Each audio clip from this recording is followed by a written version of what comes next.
महाराष्ट्र की राजनीति में एक बार फिर हलचल तेज हो गई है। शरद पवार के उप मुख्यमंत्री एकनाथ शिंदे से मुलाकात और भाजपा नेताओं की राकंपा नेताओं के साथ बैठकों ने नए राजनीतिक समीकरणों की चर्चाओं को हवा दे दी है।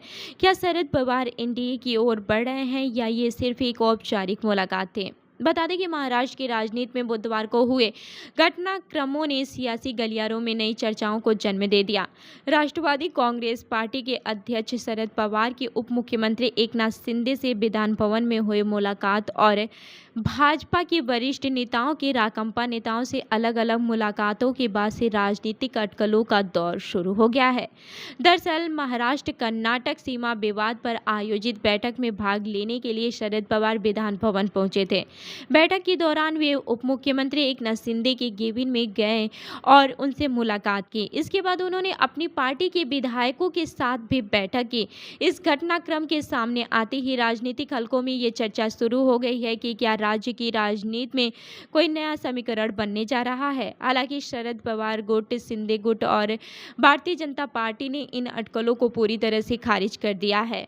वहीं दोनों पक्षों का कहना है कि ये केवल एक औपचारिक और शिष्टाचार मुलाकात थी, जिसका किसी राजनीतिक गठबंधन या फिर नई रणनीति से कोई संबंध नहीं है।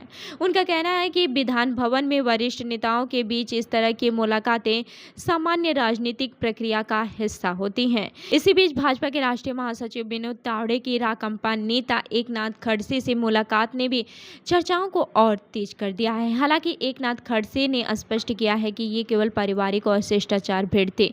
उन्होंने किसी भी राजनीतिक चर्चा या फिर गठबंधन की संभावना से इनकार किया है। इन अटकलों के बीच मुख्यमंत्री देवेंद्र फडणवीस ने भी स्थिति स्पष्ट करने की कोशिश की। उन्होंने कहा कि फिलहाल राष्ट्रीय जनतांत्रिक गठबंधन में किसी नए दल के शामिल होने की कोई योजना नहीं है और भाजपा इस समय अपने संगठन को मजबूत करने पर ध्यान दे रही है। उधर शिवसेना के सांसद संजय राउत ने उस पूरे घटनाक्रम पर सवाल उठाते हुए शरद पवार की राजनीतिक भूमिका पर टिप्पणी की।